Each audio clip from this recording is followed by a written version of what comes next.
todos y a todas. A mí se me sigue poniendo el pelo de punta cuando veo estos vídeos de Podemos. Bueno, pues bienvenidos al último acto de noviembre de Podemos Leganés. Hemos tenido un mes con muchos actos, uno por semana, y bueno, esta semana dos. Hemos tenido educación, servicios sociales, feminismo y ahora nos toca un poco de política internacional, de refugiados, de inmigración, un poco, vamos a salir un poquito fuera. Después entraremos en pre-campaña hasta el día 4, luego ya en campaña electoral, por lo cual ya va a ser un poco más caótico todavía. Este acto lo llevábamos pensando hace ya bastantes meses. La política internacional es verdad que no hablamos mucho en los municipios, en los círculos no hablamos mucho de ella, pero yo creo que es un tema muy interesante. A mí es un tema que es de los que más me interesan, y además la política internacional es un tema que va a marcar mucho la campaña electoral estatal, sobre todo bueno, por el tema de los refugiados y por el tema de los atentados de París de hace un par de semanas. Estamos viendo que el actual gobierno no se mueve, no dice nada, está esperando la campaña. Entonces yo creo que la campaña va a marcar mucho el tema de la política internacional. A ver qué candidatos nos dicen las políticas que quieren llevar a cabo claramente, porque estamos viendo que al final nadie habla claro. Por eso tenemos hoy a José Miguel Sánchez Tomás, que es letrado del Tribunal Constitucional, profesor titular de Derecho Penal, y a Miguel Urbán, no sé si presentarte, cofundador de Podemos, eurodiputado de Podemos, editor, historiador. Yo no voy a hablar mucho más, además vengo de 2 días con bastante pachucha, con bastante difícil, y no es para mucho estrote. Lo que sí que os quiero comentar es, desde los gobiernos municipales, si se puede hacer algo tocando temas de política internacional. Os voy a leer la moción que presentó el Grupo Municipal Leganemos. Se presentó el pasado 10 de septiembre, y fue aprobada con los votos en contra del PP y abstención de Ciudadanos, en la cual se insta a que el Ayuntamiento de Leganés se adhiera a la red de ciudades refugio. Entonces, os voy a establecer solo resumir los puntos más importantes, que son promover encuentros con otros ayuntamientos y participando en la coordinación de esta red, promover reuniones con ACNUR, CEAR y entidades sociales especializadas, destinar partida presupuestaria para ayudas sociales a personas refugiadas, poner a disposición locales, instalaciones municipales u otras alternativas de alojamiento, promover que pisos vacíos de entidades bancarias sean puestos a disposición de forma temporal y no lucrativa, exigir aumentar la partida presupuestaria para la atención a personas refugiadas, reclamar al Gobierno central el cumplimiento de los tratados internacionales, reclamar a las instituciones autonómicas, estatales y europeas una política urgente de asilo en concordancia con los sentimientos de los ciudadanos y ciudadanas hacia las personas refugiadas. Esta moción se presentó, se aprobó. Ahora tenemos que esperar a que se ponga en marcha, y desde Podemos Leganés apoyamos esta moción con los compañeros y compañeras de Leganemos, y trabajaremos para que se lleve a cabo y para que se implanten en nuestra ciudad. Hay muchas ciudades de refugio, Madrid, Barcelona, muchísimas de Andalucía, y bueno, esperemos que estaremos trabajando para que esto se cumpla. Voy a dar el paso ya a José Miguel Sánchez para que nos explique un poquito. Yo voy a intentar ser breve, por aquello de que luego me gustan más los feedback y las retroalimentaciones con el público, porque uno luego realmente no sabe cuáles son las inquietudes, ¿no?, reales de la gente, y uno se puede poner a hablar de cosas muy elevadas. Lo primero, agradecer al círculo de Podemos. Muchas veces voy a decir Leganemos, pero es que no puedo dejar de distinguir ahora mismo al círculo de la candidatura municipal, ¿no? O sea que cometeré en algunas ocasiones el error, pero bueno, es decir, que me lo perdonáis. Que me hayan invitado, porque bueno, yo sé que para mí el círculo es como mi casa, ¿no?, por aquello de la buena relación, ¿no?, con alguna de su gente. Por lo tanto, pues yo siempre encantado de venir a poder compartir con vosotros, bueno, pues lo mucho, lo poco que uno sabe de este tipo de cosas. Luego, decía Mónica, yo no voy a hablar mucho de cuestiones internacionales, porque yo de lo que voy a hablar un poquito es de los problemas que tienen los refugiados y los exilados en España, pero no por el problema de la normativa internacional, sino por el problema de cómo está regulando la situación directa, cómo están más que regulando, cómo están ejecutando esas políticas migratorias, esas políticas de asilo y refugio por parte del gobierno español. Entonces, ahí yo sí quería mandar un mensaje, que es el mensaje que la experiencia me ha dado a partir del análisis de muchos años en materia de investigación en refugio, en asilo y en migraciones. Y es que en España hay una política de Estado, por lo tanto cuando se dice, no, es que no hay políticas de Estado en España, no, las hay. Otra cosa es que no haya pactos, no, pero hay políticas de Estado, y una de las políticas de Estado es que España no se quiere que se convierta en un país de refugio, ¿no?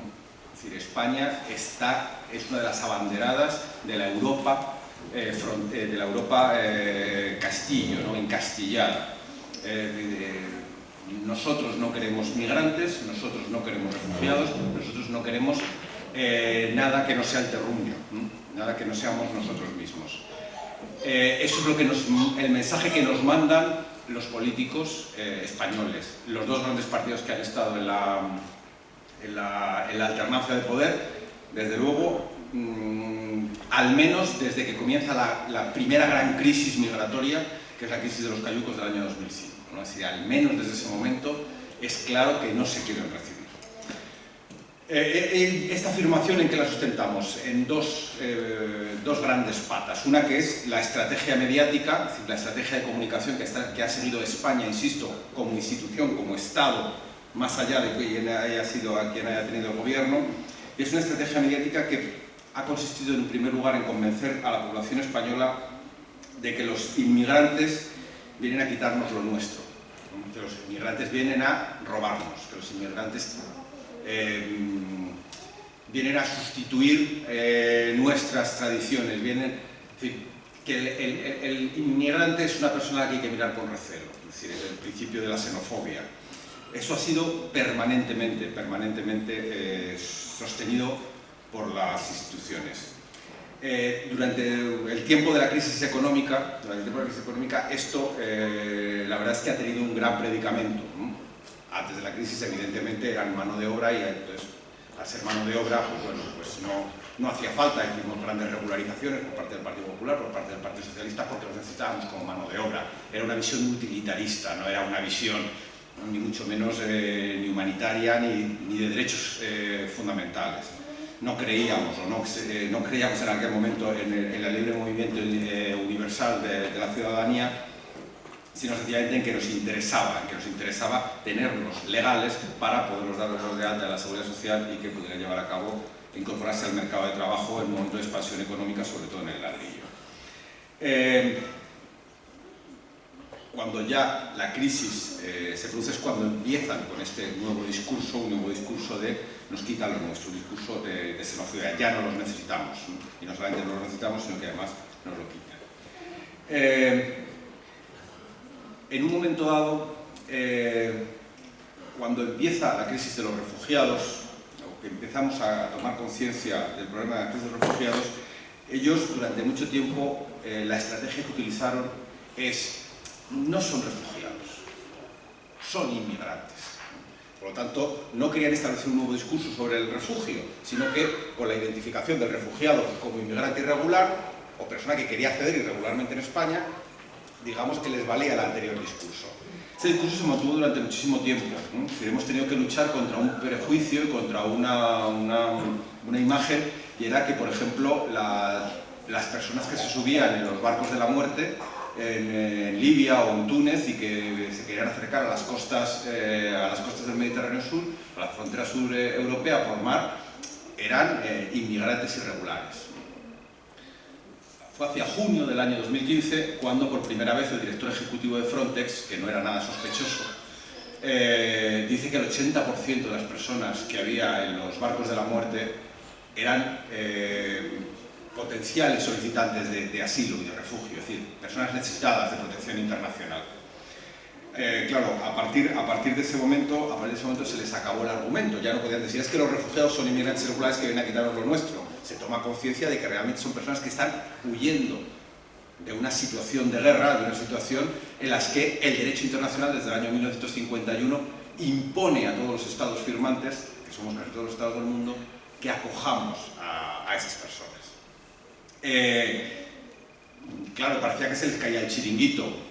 Llegó la famosa foto del niño muerto en la orilla, aparte de los otros muchos niños muertos que hemos tenido, y eso empezó a conmover muchas conciencias. Entonces ya se empezó a utilizar el argumento B, el argumento de estrategia comunicativa B, que ya estaba siendo ensayado por parte de los medios de comunicación, que son más o menos afines, en este caso son casi todos, porque son afines a los dos partidos, y empezaban a identificar, o empezaban a mandar signos de peligro respecto de los refugiados, ya no asociados a que son inmigrantes irregulares que nos vienen a quitar lo nuestro, sino cuidado, los refugiados en el fondo o entre los refugiados en el fondo van encubiertos los terroristas, ¿no? Y por lo tanto vamos a seguir generando miedo respecto de los refugiados, ya no a partir de ser un inmigrante irregular que me va a quitar lo mío, es decir, el miedo económico, el miedo a que vayan a poner en duda mi comodidad económica, sino ahora ya nuestra seguridad, porque son terroristas. Es muy curioso que dentro de la vorágine de información que ha habido sobre los atentados de París, los últimos, el famoso pasaporte que aparecía y desaparecía de las noticias, identificado con una persona que parece ser que había entrado porque estaba dado de alta en Eurodac a través de Grecia. Nunca se ha verificado esa información, pero difama que algo queda. Es decir, nosotros de momento ya teníamos también al obispo diciendo que, y por supuesto, después de todo esto, evidentemente hemos injuriado a un obispo porque el obispo tenía razón, ¿no? Es decir, todos los inmigrantes, pero todos los refugiados son terroristas. Lo que no nos han dicho es que de todos los terroristas parece ser que se encontró un pasaporte de un refugiado. El resto eran ciudadanos europeos educados en la cultura europea, en colegios europeos, bien de Bélgica o bien de París. No eran, otra cosa es que fueran de una religión o fueran de una religión, pero eran ciudadanos de este país, no eran refugiados, no eran refugiados. Por lo tanto, las estrategias nunca han sido inocentes. Esta es una primera parte con la cual queda demostrada la existencia de esa política de Estado de que España no quiere absolutamente a nadie que venga de fuera, que la xenofobia institucional española. La otra es una estrategia que es más, ya no solamente mediática, para convencer a la ciudadanía de que no los aceptemos bien, sino además tienen que hacer una estrategia pragmática, una estrategia institucional, una estrategia obstruccionista en relación con las solicitudes de asilo y de refugio, ¿no? Luego en la charla, si queréis, os doy las cifras absolutamente ridículas de los temas de refugio y de asilados que tenemos en España en los últimos años, pero hay un primer ejemplo respecto de que España no quiere, no solamente España, sino también Europa, no quiere que accedan los refugiados. Es decir, hay tres principios en el derecho de refugio, que es el acceso al territorio, es decir, hay que facilitar a las personas que huyen de sus países en guerra, etcétera, o de una persecución, hay que facilitarles que lleguen a un territorio donde esté salvaguardada su vida y su integridad, eso es lo que llamamos el acceso al territorio. Después, cuando llegan al territorio, tenemos que darles acceso al procedimiento de asilo, para que se les reconozca la situación de asilo, y después, además, tenemos que tener las condiciones de acogida. Estas son las tres grandes patas que tiene la política de asilo diseñada en el Convenio del 51. Bueno, pues nosotros, en cuanto a lo que es el acceso al territorio, pues últimamente, cuando todo el mundo dice, bueno, pero ¿qué está pasando? Es decir, o sea, vienen, los queremos acoger, pero solamente los queremos acoger cuando ya han llegado a las costas griegas, han llegado a las costas italianas o se han jugado la vida cruzando fronteras que están llenas de alambre de espino. Y claro, mucha gente decía, ¿y por qué no se va por ellos? Es decir, algún empresario naviero ha dicho, oye, yo mando barcos. ¿no? Yo mando barcos, los embarcamos y los traemos. Es decir, ¿por qué se tienen que jugar la vida a través de los barcos de la muerte? No tenía mucho sentido, o haciendo eso.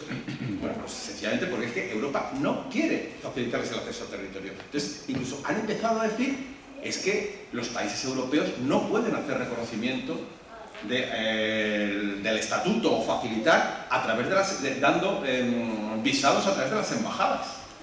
Y eso es absolutamente falso, absolutamente falso. En España se puede pedir un visado en cualquier consulado, en cualquier embajada del mundo, para poder acceder al territorio español para pedir el estatuto de refugiado o de asilado.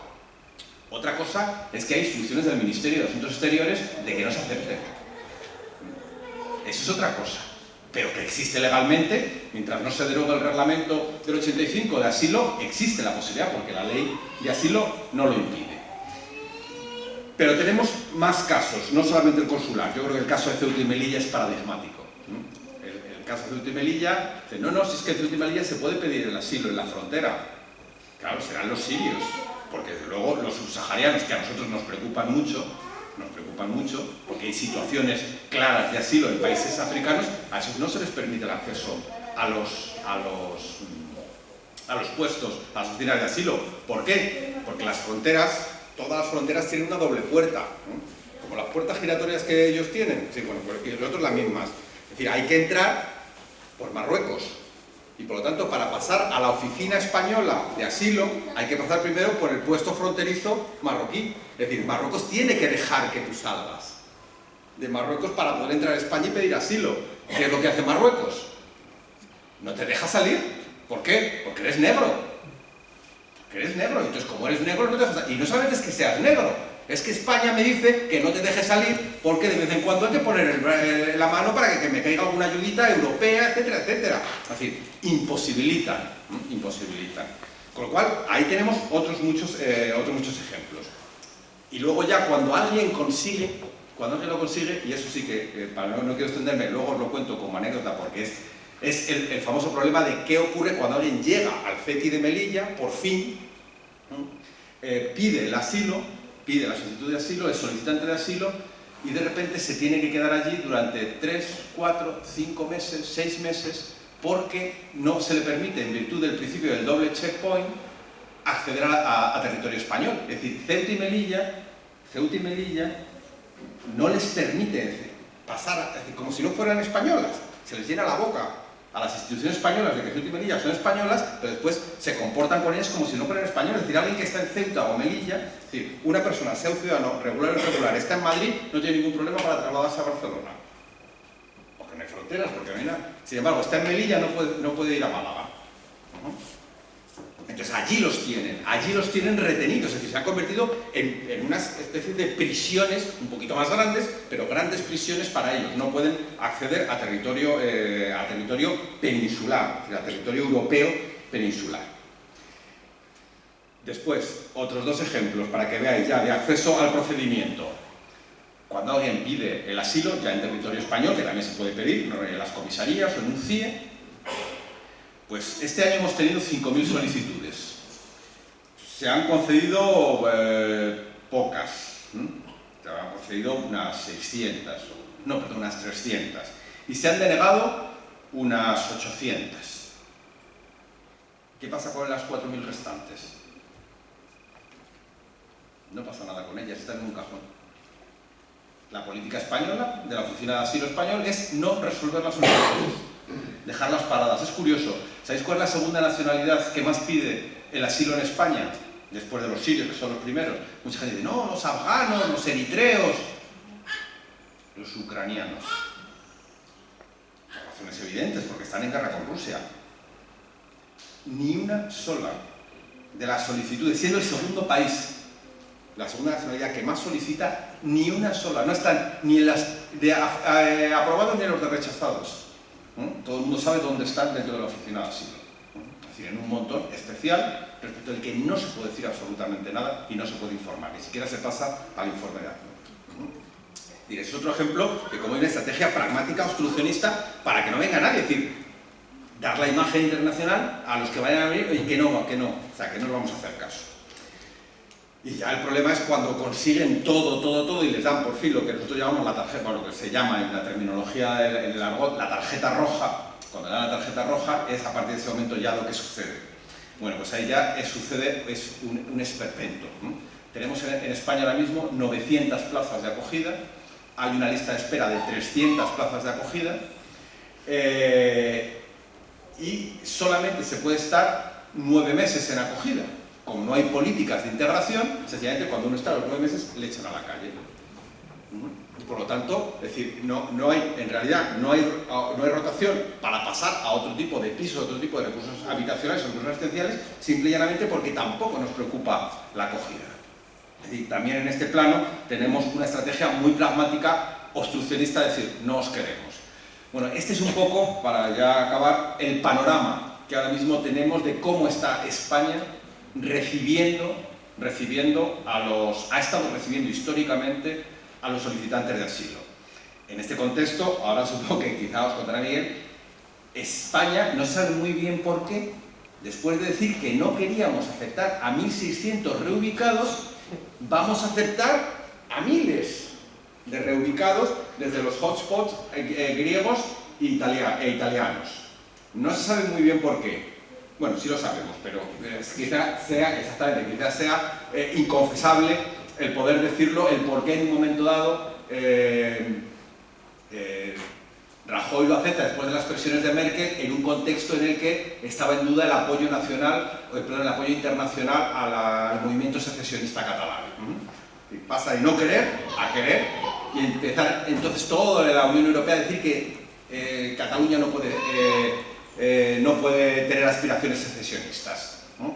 A partir de ahí los queremos aceptar y también las cifras están claras, ¿no? Es decir, ahora mismo de toda esa gran reubicación, 160 personas, ¿no?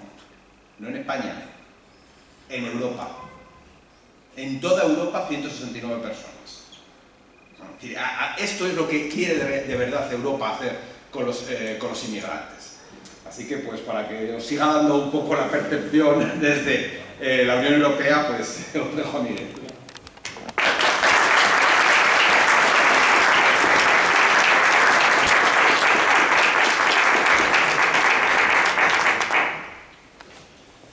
Bueno, yo voy a intentar, evidentemente, sí, dar la perspectiva europea y también la perspectiva de haber tenido la suerte de haber podido ir al terreno, que yo creo que eso también ayuda bastante. Desde que empezó un poco a sonar, lo digo porque alguna gente empezó a ver en verano, ¿no?, el tema de la crisis o la llamada crisis de los refugiados. Nosotros llevamos trabajando desde marzo con el Ministerio de Inmigración griego, que ya llevaba alertando desde febrero a las instituciones europeas pidiendo una intervención de urgencia sobre el tema de los refugiados, porque se estaban quintuplicando, sextuplicando, cada mes iban aumentando la llegada de refugiados en relación al 2014 a las islas griegas, y la respuesta urgente de la Unión Europea fue una reunión el 14 de septiembre de este año, y se pidió en febrero. O sea, lo digo porque más o menos una de las cuestiones que hay que decir es que la cuestión de migración, asilo y refugio no es una competencia de la Unión Europea, sino es una competencia compartida con los diferentes estados, ¿vale? Yo creo que es lo primero para enmarcarlo. Por eso hay que hacer reuniones para pactar, coordinar temas de cuotas o, por ejemplo, programas como el de Dublín 3 y demás. Pero bueno, era simplemente para que veamos un poco que desde cuándo nosotros hemos empezado a trabajar. De hecho, estuvimos intentando planear con Yone Belarra, que es la responsable de inmigración de Podemos, el haber montado una brigada a las islas de Lesbos y Kos. Lo que pasa es que con el chantaje al que fue sometido Grecia, la caída de su primer gobierno, nos fue imposible porque la ministra de Inmigración con la que estábamos trabajando pues, tuvo que dimitir en ese momento. Lo primero es poner los datos, y yo creo que es una cuestión encima de la mesa, y sobre todo lo que estamos escuchando en los medios de comunicación, ¿no? Lo digo porque nos llegan muchas cosas, muchos inputs. Yo creo que el compañero lo ha hablado, mi tocayo lo ha hablado un poco por encima, pero sobre todo cuando estás en el Parlamento Europeo ya es más impresionante tener que escuchar a cierta gente, ¿no? Pero por eso quería hablar. Lo primero, nos dicen que estamos ante la mayor crisis de refugiados después de la Segunda Guerra Mundial, ¿vale? Y entonces la gente se impresiona. Y la gente lo orienta a que eso es los refugiados que están llegando a Europa. No. Según ACNUR, estamos ante la mayor crisis de refugiados desde la Segunda Guerra Mundial, no por lo que lleva a Europa, sino justamente por los desplazados.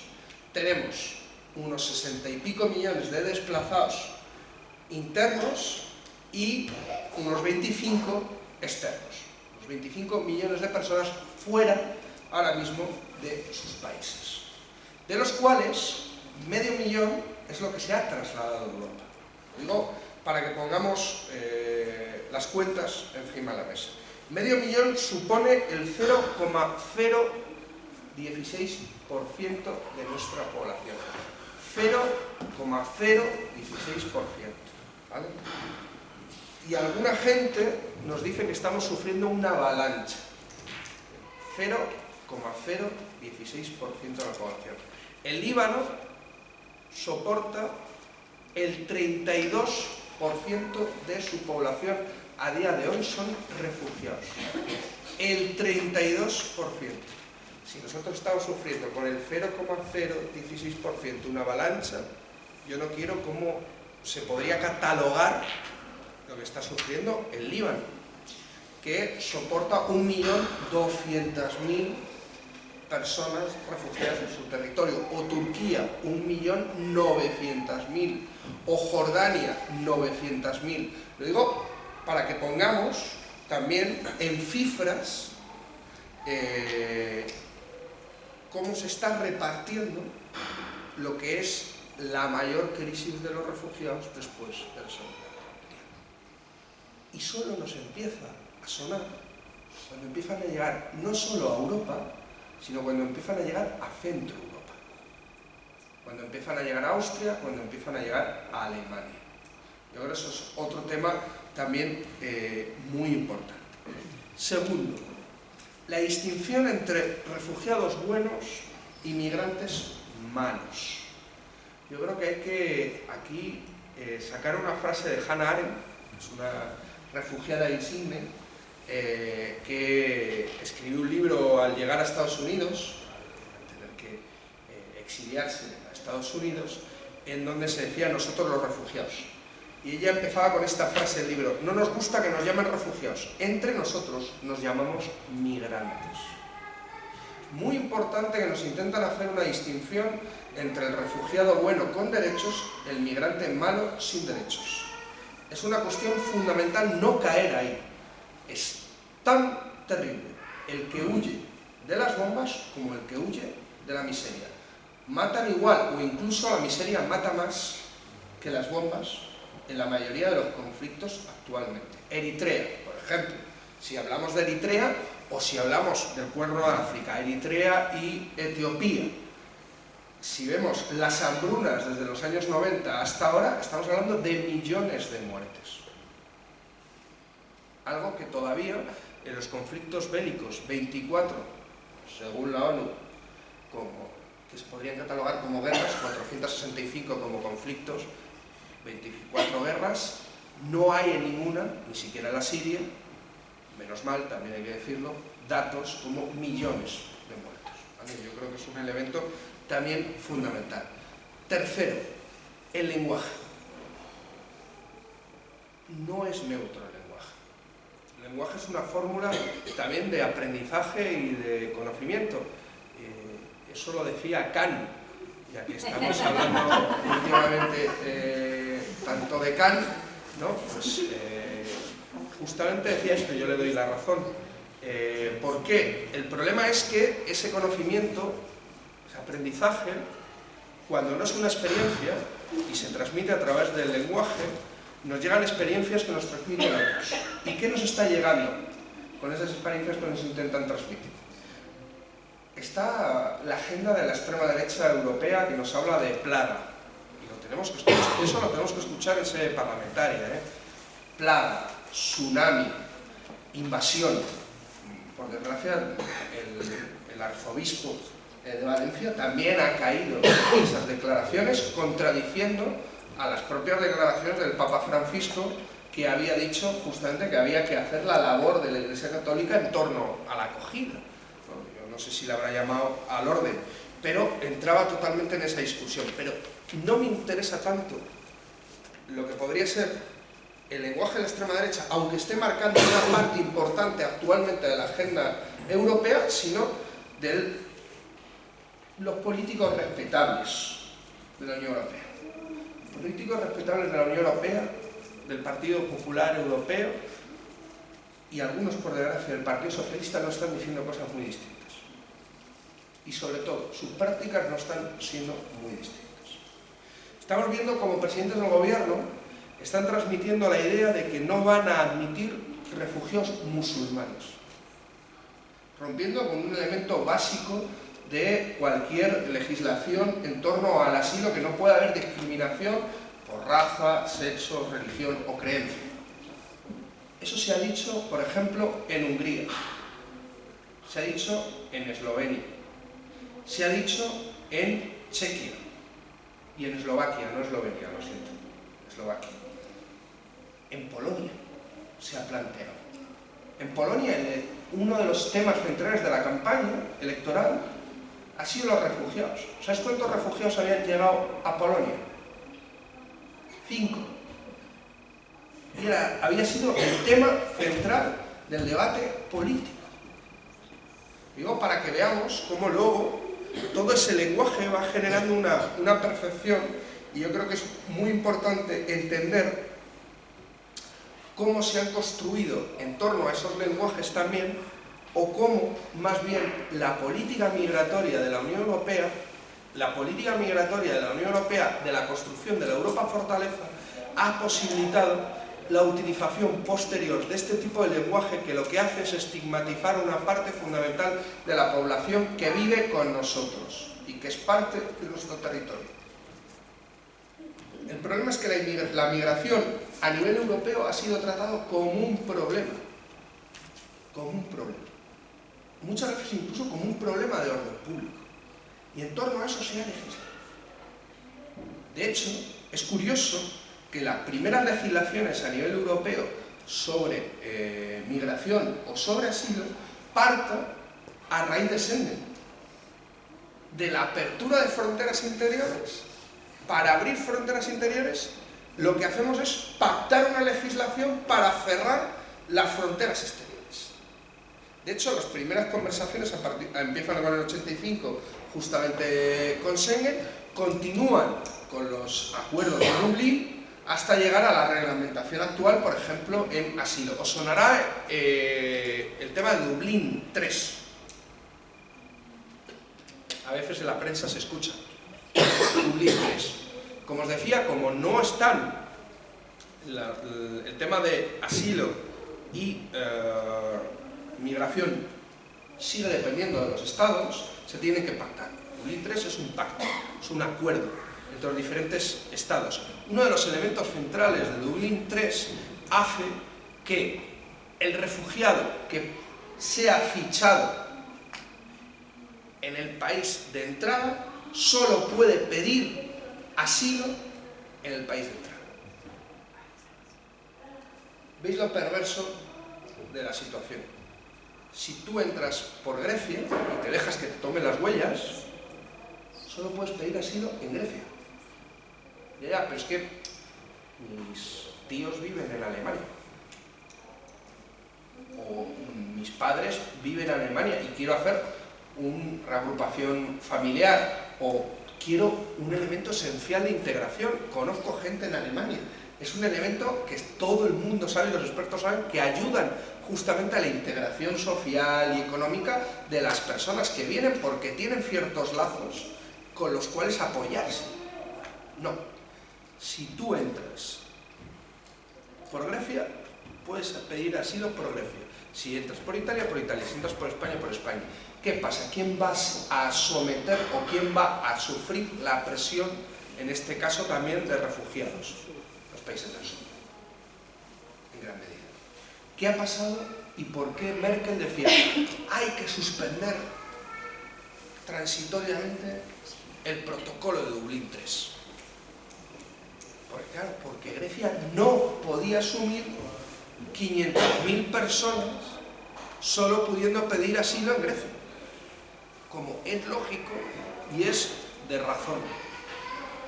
Pero cuando nos han dicho, y esto es un elemento esencial, nos han dicho que se iba a suspender, no se ha suspendido.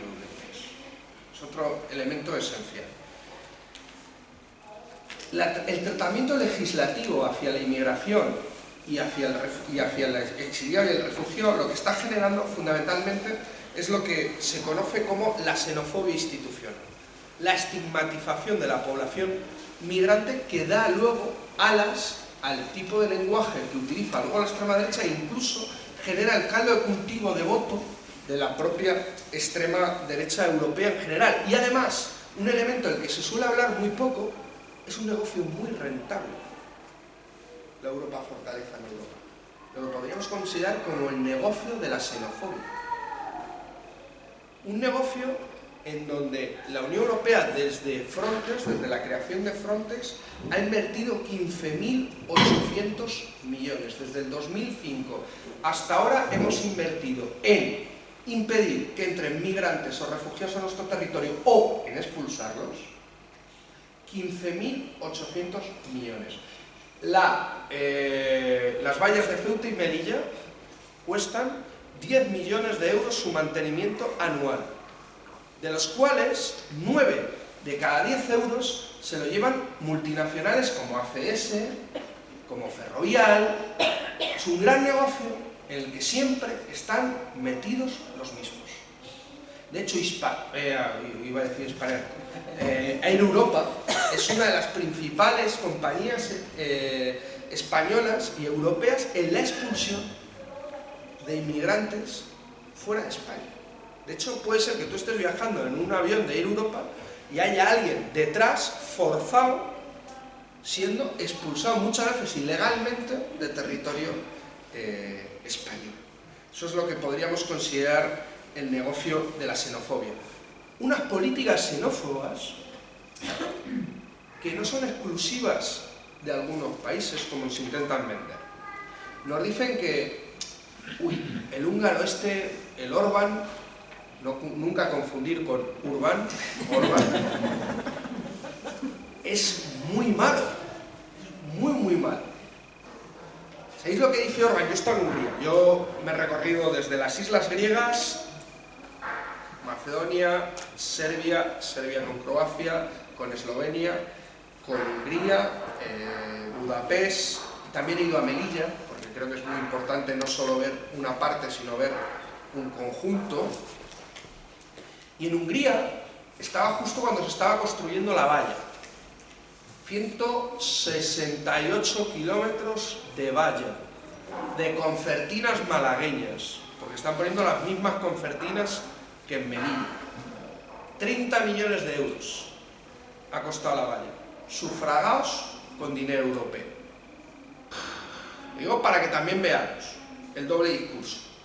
Condenamos a Orbán, pero facilitamos los fondos económicos para que construyan la valla que estamos criticando de las propias instituciones que pagan esa valla.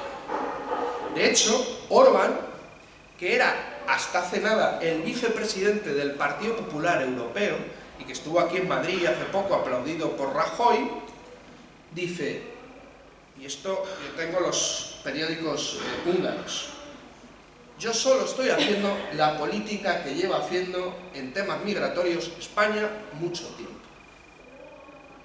Y por desgracia tiene razón. Tiene una parte importante de razón y ha habido una cosa que ha dado un salto, que es en la criminalización o la penalización punitiva de la entrada ilegal en territorio húngaro. ¿Vale? Si tú entras de forma ilegal en Hungría, te pueden condenar a 3 años de cárcel. Si un refugiado entra ilegalmente para intentar pedir asilo, o un migrante, son 3 años. Pero si rompe la valla para poder entrar, es un agravamen y son 5 años de cárcel. ahora mismo la legislación que ha cambiado Orbán. Pero la utilización de material antidisturbio en las vallas nos recordará en la frontera a Alba, nos recordará a Ceuta y a Melilla. La utilización del ejército en el control de fronteras.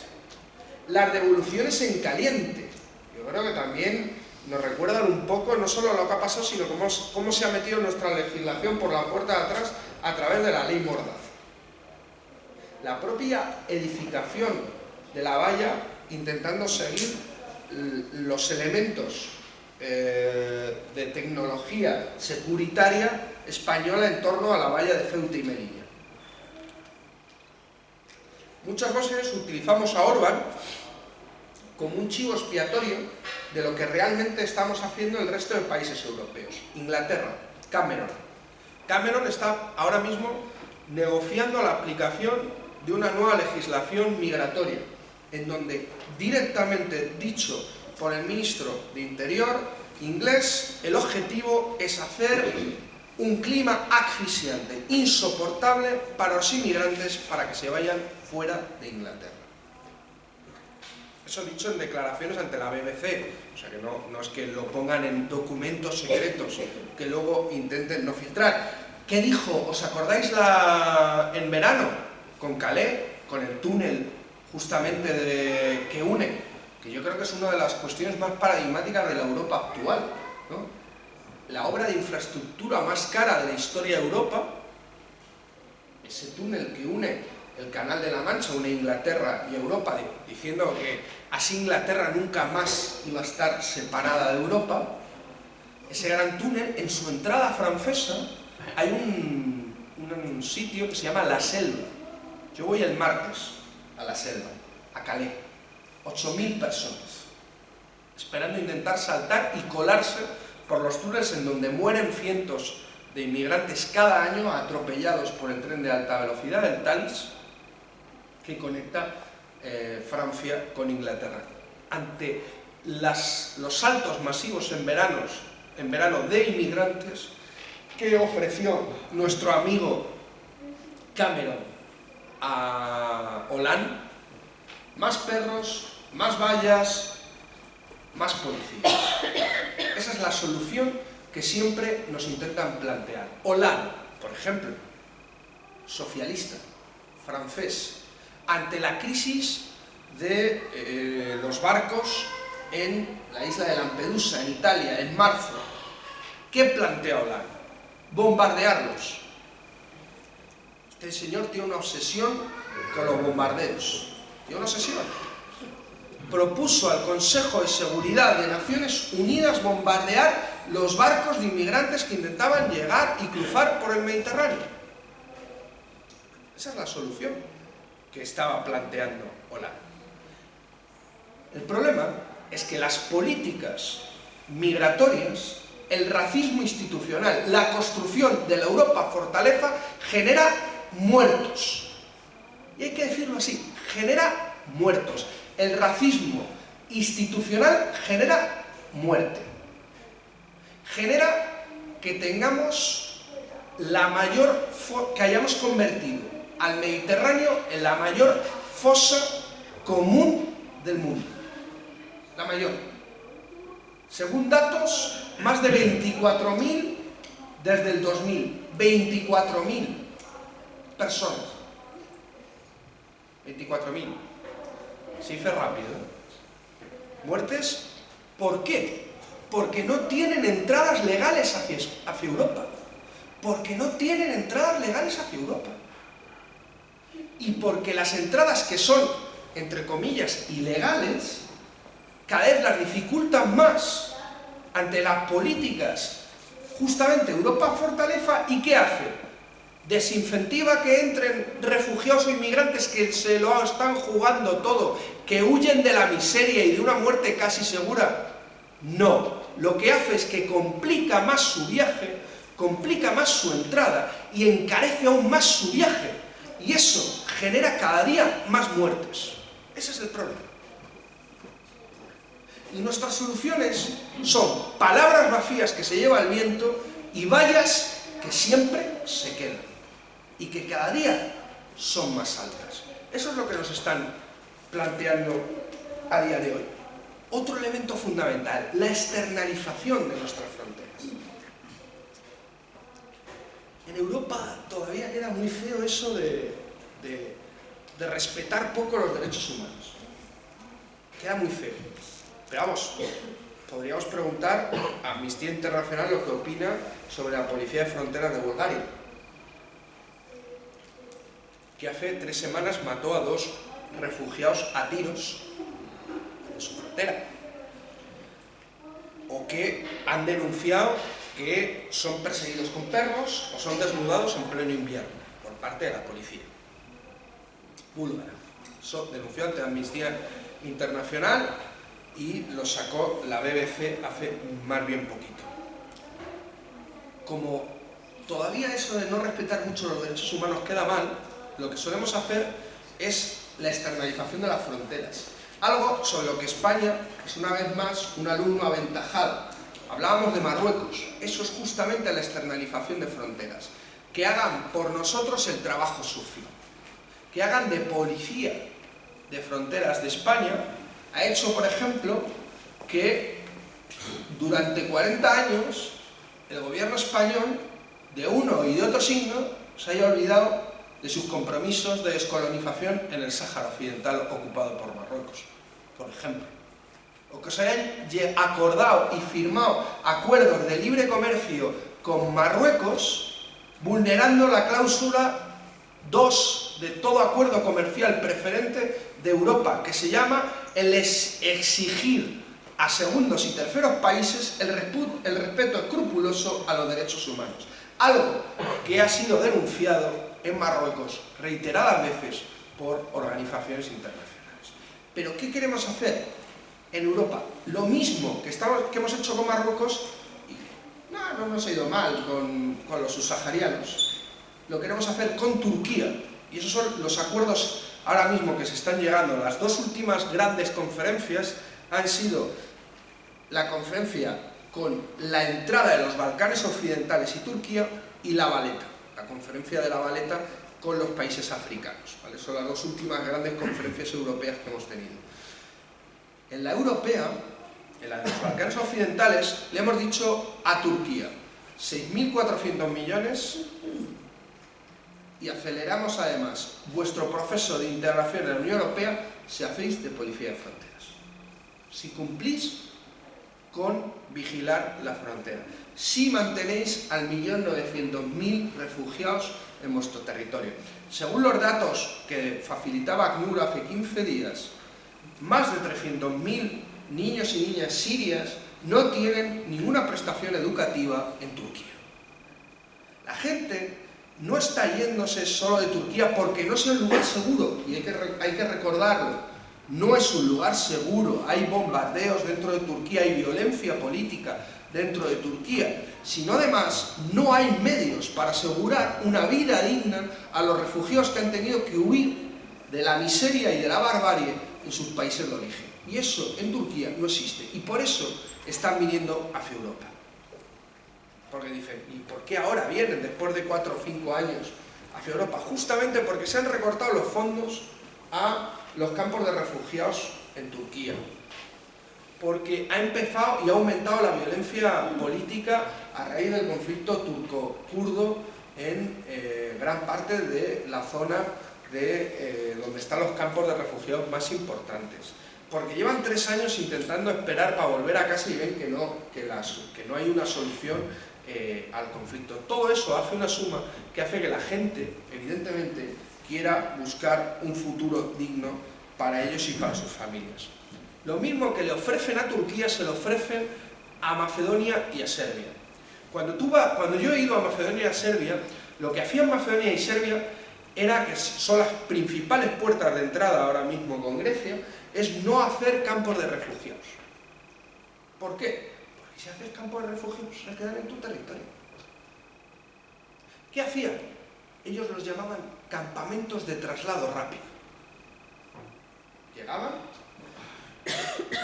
Grecia los dejaba en la frontera con Macedonia y les decía, si sigues la vía del tren, llegas a Macedonia.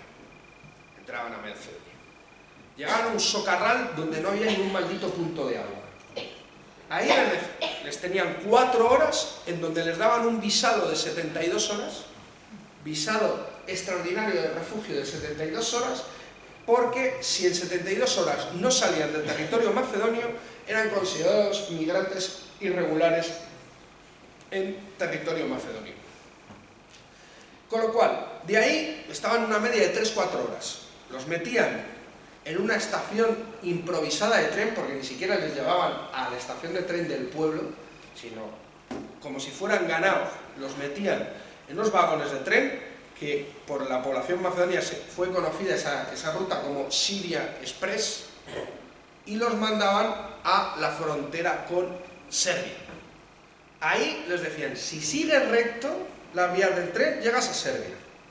Llegaban a Serbia, a Preseu, a la frontera en Preseu. En Preseu hay un 70% de paro en Serbia. ¿Qué hacía? Mucha gente ha visto negocio, como hay negocio con los refugiados en Ceuta y Melilla, cosa que con los inmigrantes subsaharianos no había, porque el poder adquisitivo también es diferente en cada sitio. Luego si queréis vamos un poco a Melilla y ver cómo está la situación ahí. Pero llegan a Preseu, los meten en coches o en autobuses que cobran el coche en su conjunto 400 euros para llevarles a la otra parte de la frontera, o en autobús 60 euros por persona y trayecto. El gobierno mira hacia otro lado y la iniciativa privada gestiona la llegada. Según las organizaciones de derechos humanos serbias, las empresas de autobuses han ganado unos 30 millones de euros en lo que va desde verano hasta noviembre en el traslado de refugiados. Los llevan a Hungría, a la frontera con Hungría, y ahí les decían, si sigues recto la vía, llegas a Hungría. Hungría levantó la valla. Entonces los llevan a Berkosovo, que es la frontera Serbia con Croacia, muy pequeñita. Siempre los llevan a sitios que no molestaran mucho a la población local, ¿no? Y les decían, si sigues recto la carretera, porque ahí no había tren, llegas a Croacia. Y de Croacia a Eslovenia, y de Eslovenia a Austria. Austria cierra fronteras, Eslovenia cierra fronteras, Croacia cierra fronteras, y de repente se quedan como un cuello de botella en Berkosovo, en Serbia. Y vemos a lo mejor que hasta que vuelven a abrir fronteras, una noche, 2 noches, se quedan 10.000 personas a la intemperie, con -3 grados y en un lodazal y en un basurero directamente, los refugios. Donde gente que venía, yo estuve trabajando con gente que venía en silla de ruedas desde Alepo. O sea, hacer todo ese trayecto en silla de ruedas, los tuvimos que subir porque como había tanto lodo, no podían ir con las sillas de ruedas. ¿Y cuál es lo dramático? No solo que se quedaran a -3 grados y que tuvieran que dormir a intemperie y que haya un incremento de enfermedades contagiosas que se podrían evitar, no solo el trauma para muchísimos niños y niñas y para mucha gente que lleva ya un penoso y trágico viaje, sino sobre todo la falta y el desperdicio de medios que esto genera. ¿Por qué? Porque los refugiados ven su trayecto como una carrera de obstáculos, que lo que hacen es intentar llegar cuanto antes a su meta. Y como toda carrera, tú coges cualquier cosa y cuando no te sirve, la tiras. Al no haber una centralización, al no haber una organización, no es que hubiera falta de mantas. Es que la gente tenía una manta y cuando pasaba la frontera con Macedonia no se la llevaba. A Croacia no se la llevaba, la tiraba y caía en el barro. Porque no había ni siquiera una organización que pudiera gestionar eso. Capas de agua, mantas, comida. ¿Qué es lo que había? Había una tienda de ACNUR, una tienda de Cruz Roja, una tienda de Médicos del Mundo, pero tiendas, o sea, una tiendecita, no una estructura, no una gran estructura, que eran como, por eso era como una carrera, una carretera y en sus lados como zonas de avituallamiento. Pero ¿sabes lo que más había? había una serie de caravanas de checos, de chavales jóvenes checos, de una organización que se habían creado por Facebook, se llaman Welcome Refugiados, que si tú estabas ahí, pensabas que estabas en Chequia, no estabas en Croacia, porque escuchabas más checo que otra cosa. Y tú les preguntabas, oye, ¿por qué leches hay 180 checos aquí en Berkosovo? Y te decían, porque escuchamos a nuestro primer ministro diciendo que no iba a aceptar a refugiados porque eran musulmanes, y dijimos, eso no es Chequia, él no nos representa, no es nuestro nombre, nos organizamos y nos vinimos a la frontera a donde podíamos intentar ayudar y construir. Ahí vemos las dos Europas. Vamos a una Europa que se autoorganiza, vemos esa Europa de la ciudad de refugio que ha dicho, ¿cómo que en España no vamos a acoger refugiados? Vemos la Europa de Welcome Refugiados, de esos checos, de esos alemanes que también venían en autocaravanas, y vemos la Europa que debate la externalización de las fronteras, la Europa de las instituciones que intenta generar cada vez vallas más altas, la Europa de la xenofobia institucional. Una Europa claramente en disputa. De hecho, Dimitris Avramopoulos no sonará de nada. Si yo os digo Dimitris Avramopoulos, no suena mucho, ¿no? Pues es nuestro comisario europeo de inmigración. Hace 2 semanas dijo, el sueño europeo se ha desvanecido. La gestión de los refugiados ha hecho que el sueño europeo se desvanezca. ¿Por qué? Porque ahora mismo estamos en un momento muy complicado para Europa. Muy complicado, y que va a determinar qué modelo de Europa vamos a tener en los próximos años. Una Europa que chantajea, que extorsiona y que humilla a pueblos o gobiernos como al griego para imponer la austeridad, el pago de una deuda ilegítima y el techo de déficit a costa de cualquier cosa, y que la acogida, el asilo y la solidaridad es voluntaria. Esa, o la Europa que se coge la caravana y se va a Berkosovo a intentar practicar la solidaridad de la que hablábamos en esas bonitas palabras cuando nos hablaban de la construcción europea. De esa construcción europea que hablaban los partisanos italianos, por ejemplo. La idea de Europa ahora mismo se está disputando ahí. ¿Y por qué digo yo lo de Grecia? ¿Os acordáis cómo terminó lo de Grecia? Cómo hicieron que un referéndum que expresaba la voluntad popular de un pueblo donde un 60% votó en contra del memorándum, impusieron, doblegaron, humillaron a un pueblo y derrotaron su democracia a cambio de imponer a sangre y fuego el pacto de estabilidad, el pago de la deuda. En esa conferencia donde os dije que a Turquía, a Macedonia y a Serbia les ofrecían una aceleración de los trámites de la integración europea y dinero a cambio de si hacían de policía de fronteras, a Grecia también le ofrecían algo.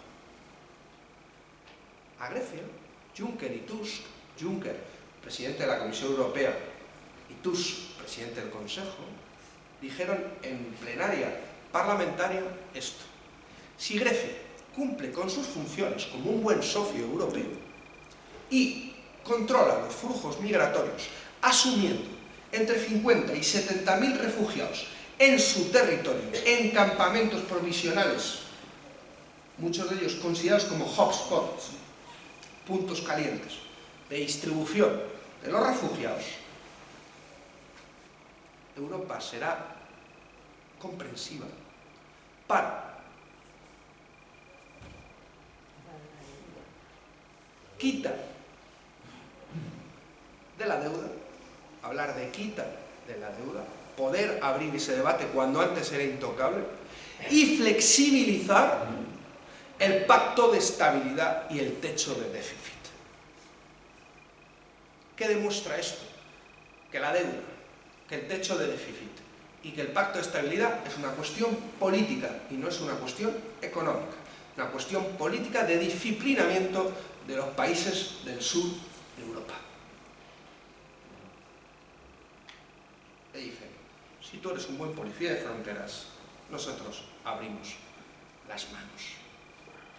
Y no policía de fronteras para cualquiera, policía de fronteras para Alemania, para Austria, no evidentemente para los países del sur.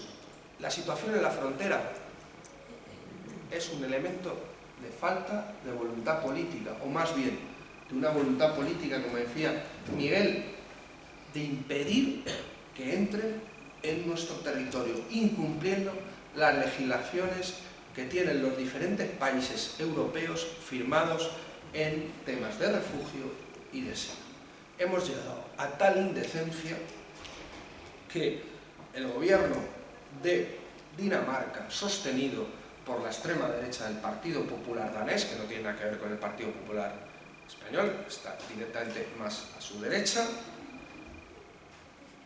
publicó en los principales diarios libaneses, que os decía que soportan un 32% de su población en refugiados, anuncios del gobierno diciendo: no vengáis a Dinamarca, no os vamos a acoger.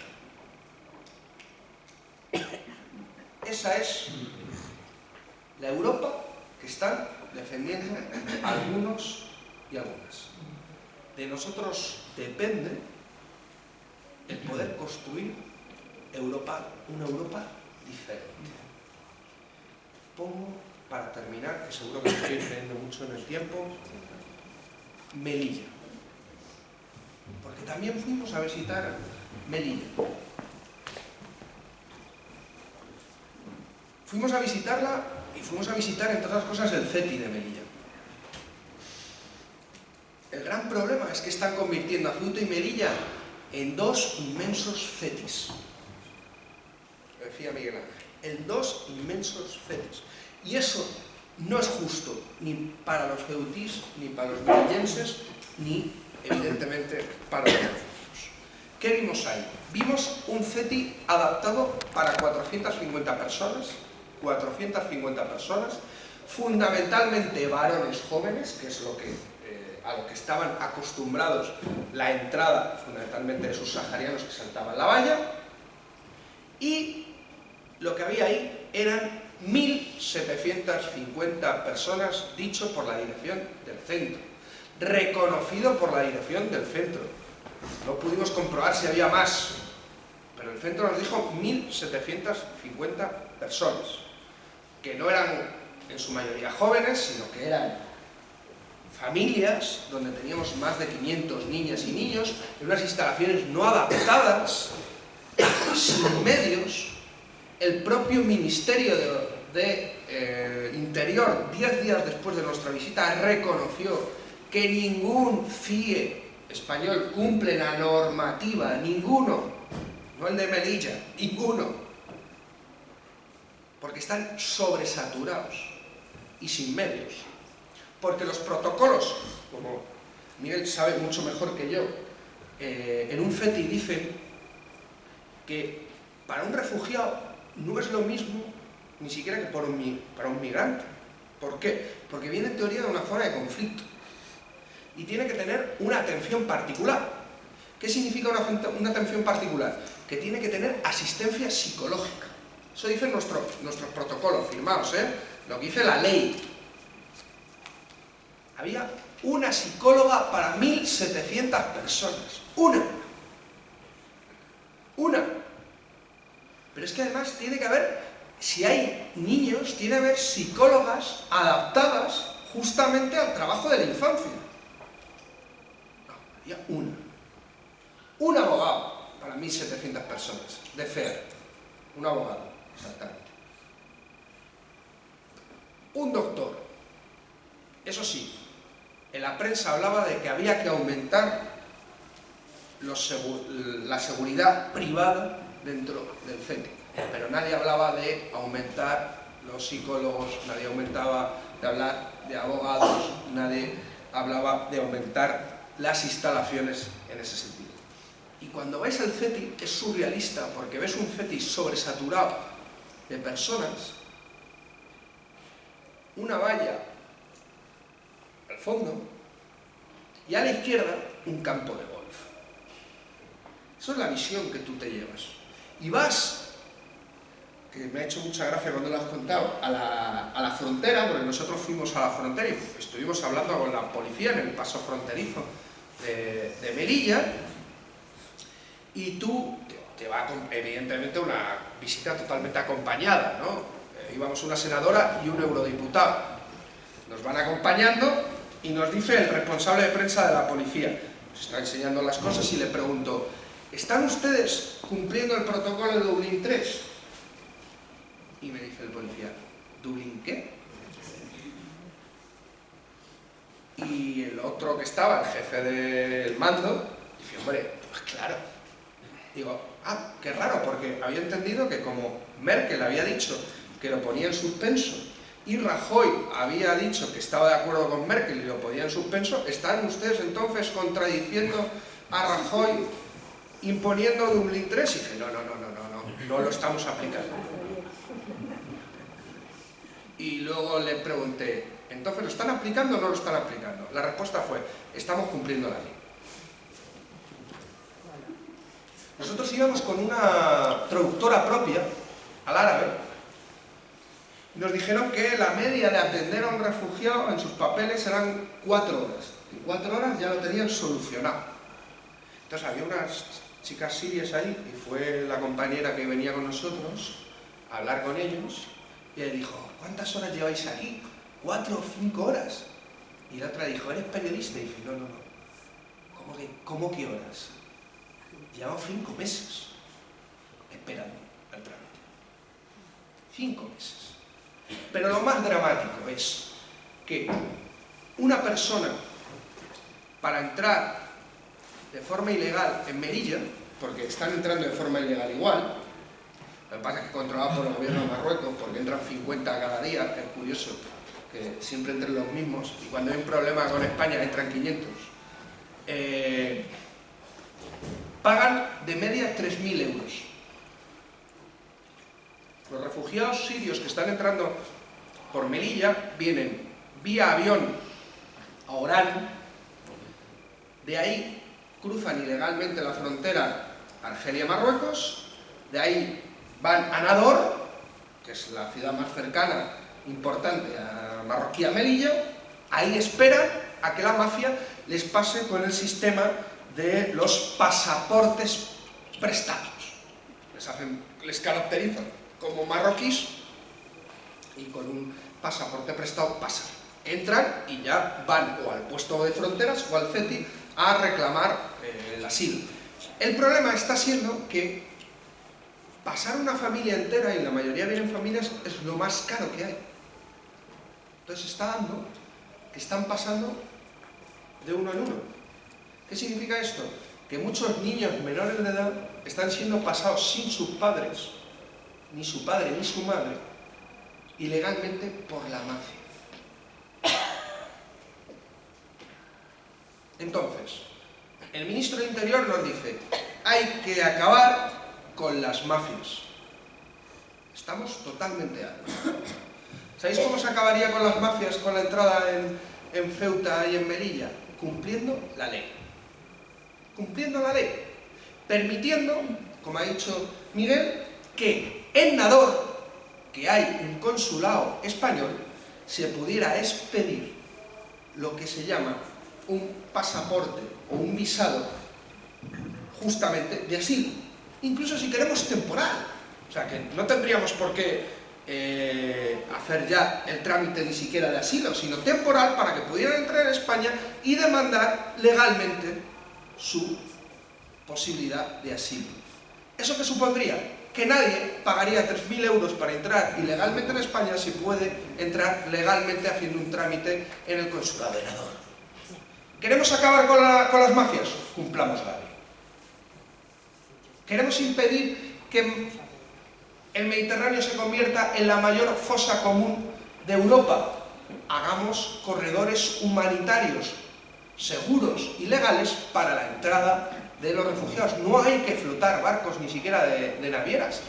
Si pueden entrar por tierra. Si pueden entrar por tierra.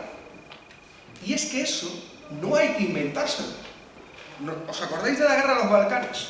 En la guerra de los Balcanes ya se pusieron en práctica... Vale. Se pusieron en práctica sistemas muy parecidos a nivel europeo para poder gestionar la llegada de una forma legal y de una forma segura de los refugiados. Ahora mismo, y más aún, con lo que estamos viendo, con el populismo punitivo que se está desarrollando a raíz de los terribles y abominables atentados que hemos visto en París, no podemos caer una vez más en la agenda del recorte de libertades para intentar proteger la libertad. No podemos entrar en la estigmatización de una parte de la población. No podemos entrar ni en la islamofobia ni en el racismo institucional que promueve la extrema derecha europea.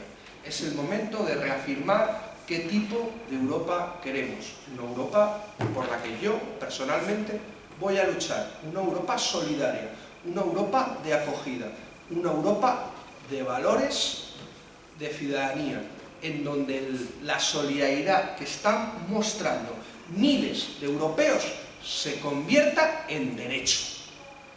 Porque no quiero simplemente que la solidaridad dependa del buen hacer o del alma caritativa de alguien, sino que sea ley, que sea derecho y que se tenga que cumplir. Eso es lo que debe ser obligatorio, y no el chantajear a un país para que aplique los programas de austeridad. Eso también nos lo jugamos el 20D. Eso está en disputa también el 20D. ¿Qué Europa es la que queremos construir? Una vez más, la de las Azores, la de la foto de las Azores. Pensemos. Muchas gracias.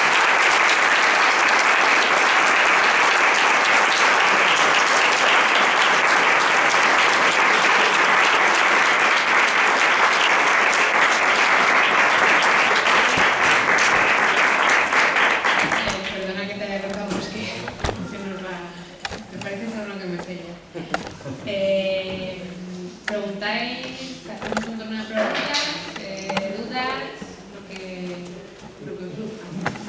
Bueno, yo tenía varias dudas o varias cosas que me gustaría aclarar, porque como el nivel de información que tenemos es permanentemente el de los medios de comunicación, y yo ya he llegado a un punto de que no hacía nada, no quería que José Miguel Sánchez me aclarara al detallar las condiciones en las que se está acogiendo esta gente. Ha manifestado que tenemos firmados acuerdos para acoger a los refugiados, y la última de las tres condiciones era garantizar sus condiciones de acogida. Quería que aclararas cuáles son esas condiciones de acogida. Después, me gustaría que Miguel Urbán nos contara por qué se produce el fenómeno avalancha, si es que realmente se produce el fenómeno avalancha y no es un invento de los medios de comunicación. ¿Por qué ya no hay avalancha desde los atentados de París? Y además me gustaría que me contara qué mecanismos se han puesto en marcha contra los países que han levantado fronteras, cepillándose el Tratado de Schengen directamente sin atundir a la autonomía de Europa, y cuál es la situación actual. Eso creo que no hay.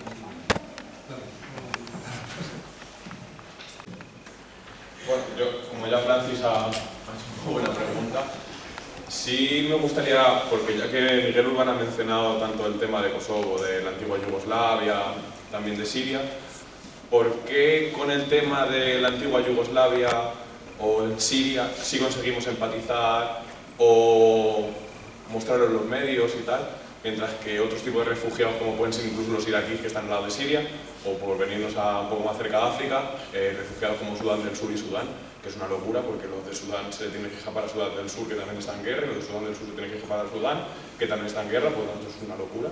Y eso es como alrededor de 1 millón de flujo de refugiados. De esto nadie sabe nada. Sin embargo, de lo que pasa en Siria, de lo que pasó en Yugoslavia, o incluso todavía seguimos recordando lo que pasó con la Alemania nazi, con ellos empatizamos, pero con todos estos no conseguimos empatizar. Yo lo que quería preguntar es si, a ver si me podéis explicar, el problema este de la migración no ha venido por arte de magia, ha venido porque Europa lo ha creado. Resulta que están diciendo que este problema de migración es un problema de religiones, que no queremos a los musulmanes, y resulta que los dos únicos países laicos que hay en Oriente Medio, va y los bombardeamos y los destruimos, y creamos un problema donde no lo había. Nada, yo, por la pregunta que se me ha hecho, el problema de las condiciones de acogida no es un problema fácil. Vamos a ver, nosotros tenemos diferentes instrumentos jurídicos, partiendo de lo que es el marco, que es la Convención del 51, ahí ya se establecen determinados derechos de acogida. Es decir, a pesar de que nosotros queramos no distinguir entre refugiados y migrantes económicos, lo que nosotros llamamos migrantes humanitarios, sí que hay una diferencia desde el punto de vista jurídico, ¿no? Es decir, nosotros a un migrante no tenemos la obligación internacional, otra cosa es que tengamos la obligación moral, ¿no? Pero no tenemos la obligación internacional, por ejemplo, de prestarle asistencia sanitaria. Sin embargo, un refugiado, desde el año 51, cuando llega a un país y se le reconoce la situación de refugiado, por ejemplo, una de sus condiciones de acogida está necesariamente el que tenga ya un permiso legal de estancia, ¿no? Otra cosa es que hemos ido expandiendo o contrayendo cuáles son esas condiciones de acogida. Desde esa norma marco, es decir, derecho a la educación, derecho a la sanidad, en la legislación europea, que también regula a través de una directiva lo que son las condiciones de acogida. La última directiva no la hemos traspuesto todavía en España, tenemos cierto retraso, pero bueno, ya es de aplicación obligatoria directamente por la propia directiva. Hemos intentado sofisticar más, es decir, entonces, lo que venimos a decir ahora mismo es que a cualquier persona refugiada, para que veas lo que son las condiciones de acogida, cualquier persona refugiada que esté en un país europeo, inmediatamente tiene los mismos derechos que un ciudadano español. Es decir, lo que nosotros llamamos un derecho de ciudadanía del artículo 20 del Tratado de Funcionamiento de la Unión Europea. Claro, eso es en cuanto a medidas normales, a ejercicio de derechos. Evidentemente, al ser personas que están en una situación de refugio, tenemos lo que llamamos las medidas proactivas de integración. Proactivas de integración, que están vinculadas al hecho de que esa persona la podamos facilitar el acceso al trabajo, que incluso se le dé una prestación económica, por supuesto asistencia psicológica, ayudas para la educación, para la escolarización de los chavales, porque es decir, es una cosa que nosotros no estábamos acostumbrados, ¿no? Yo en las últimas conversaciones con UNICEF y con Save the Children, pues claro, ellos me decían, es que vosotros los juristas habéis diseñado unos instrumentos de refugio que estaba pensando en situaciones de refugio de personas que eran una persona que era perseguida por un país y que se venía a un país de acogida. Entonces es un sistema de recogida de uno a uno, ¿no? Y además de personas en principio adultas. Ahora resulta que de los 4 millones que tenemos censados de ACNUR en los campos de acogida en Líbano, en Turquía, 2 millones son menores de 18 años. Menores de 18 años. El sistema español ni el sistema europeo en las condiciones de acogida tiene una perspectiva de minoría de edad, es decir, de interés superior del menor, igual que no tiene una perspectiva de género, no tiene una perspectiva de atención a la mujer migrante, a la mujer refugiada, porque para nosotros el parámetro de refugiado era siempre un hombre varón de mediana edad y uno. Entonces ahora resulta que tenemos familia. Entonces, de repente, pues eso, es decir, es una cosa que os puede parecer una cosa absurda, pero de las 900 plazas que tenemos de acogidas en España, que muy poquitas las gestiona la administración pública, sino que la mayoría están externalizadas, ¿no? Eso ahora os comento una cosita respecto de la externalización de estos servicios. No tenemos, por ejemplo, acogidas familiares. No tenemos acogidas familiares. Os decía lo del famoso tema de la externalización. Parece que cuando hablamos de externalización únicamente hablamos de externalización a través de empresas privadas. Hay un gran negocio de la externalización que es de las organizaciones no gubernamentales institucionalizadas. Es decir, ACCEM, CEAR y Cruz Roja se están comportando como verdaderas empresas de servicios. Como verdaderas empresas de servicios que no tienen nada que envidiar a Eulen, a Sermedes ni a ninguna otra. Y como se lo he dicho a la cara a Esteban, se lo he dicho a la cara a Estrella Galán, es decir, a sus representantes, no tengo nunca el problema de decirlo. Es decir, el problema del CETI de Melilla, que haya solamente un asistente social, que haya solamente un abogado, es un problema de que ellos tampoco protestan. Es decir, no es un problema de que ellos tampoco prestan más, ¿no? Es decir, que ahí son situaciones también en las que finalmente las organizaciones no gubernamentales que nacieron para una cosa se están comportando de otra manera. Porque yo os podría contar los casos que nos ha pasado ahora con lo de Méndez Álvaro en septiembre del año 2015, ¿no? Con la gente que venía del Melillero y que se quería ir a Alemania, en la que no hemos encontrado la ayuda ni siquiera del Ayuntamiento de Madrid de Manuela Carmena, ni siquiera nos han ayudado de ellos.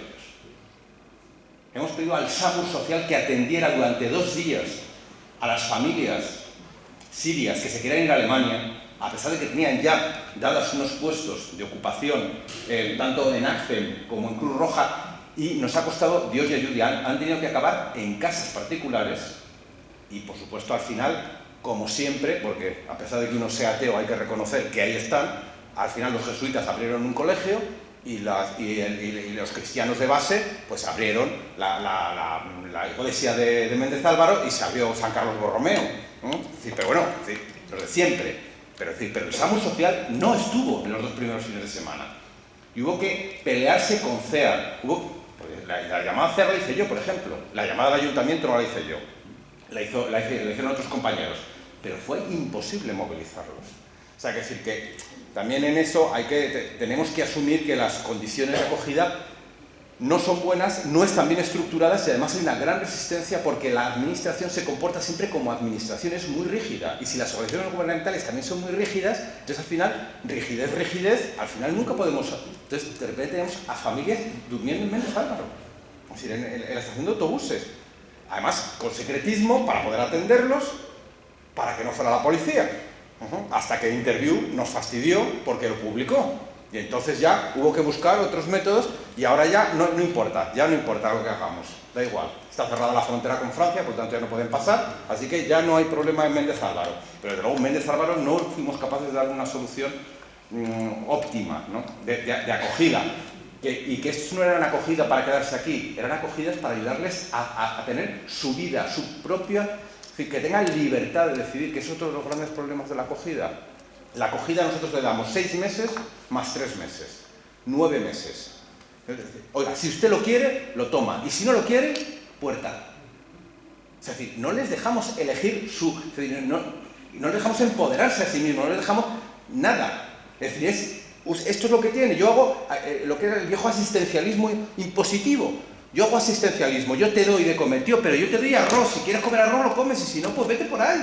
Ya, pero es que esa no es una manera de cómo se puede estar tratando a la gente. Es decir, que hay que ser mucho más flexible en esas perspectivas. Por eso digo que la acogida, hay unos marcos generales y después hay unos grandes problemas de desajustes, de poca flexibilidad mental de las administraciones, mental de los funcionarios de las administraciones, mental de las organizaciones no gubernamentales institucionalizadas, de sus propios trabajadores sociales a veces, que es preocupante, es decir, porque yo creo que puede haber buena voluntad de la sociedad, pero no encontramos canales. O sea, fíjate, que hablando es decir, de los partidos políticos a los que nosotros llamamos a sus puertas para precisamente resolver Méndez Álvaro, yo creo que de las pocas personas que me había anticipado la disponibilidad que tenía fue la secretaria general del Círculo de Podemos de Leganés, la única, que me mandó un telegram, diciéndome que está y que Leganés tenía cierta experiencia en acoger. Yo le dije, digo, si es que nuestro problema no es acoger ahora mismo, nuestro problema es 2 noches hasta que salga el autobús que va a ir a la frontera con Francia. Entonces nosotros no podemos mandar a la gente a Leganés, nosotros necesitamos gente al lado, necesitamos al SAMUR social. Necesitamos al SAMUR social que tiene plazas en concreto para familias tal y cual, que van a estar 2 noches. 2 noches.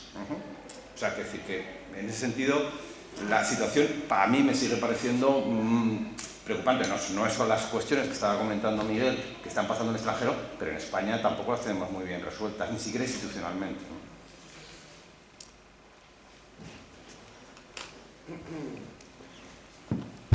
¿Por qué Islandia y Grecia no? Bueno, yo creo que los primeros son casos totalmente... No sé quién ha hecho la pregunta, ¿dónde está? Son casos totalmente distintos, en el sentido de que Islandia... Los dos son poder económico, no deben entrar.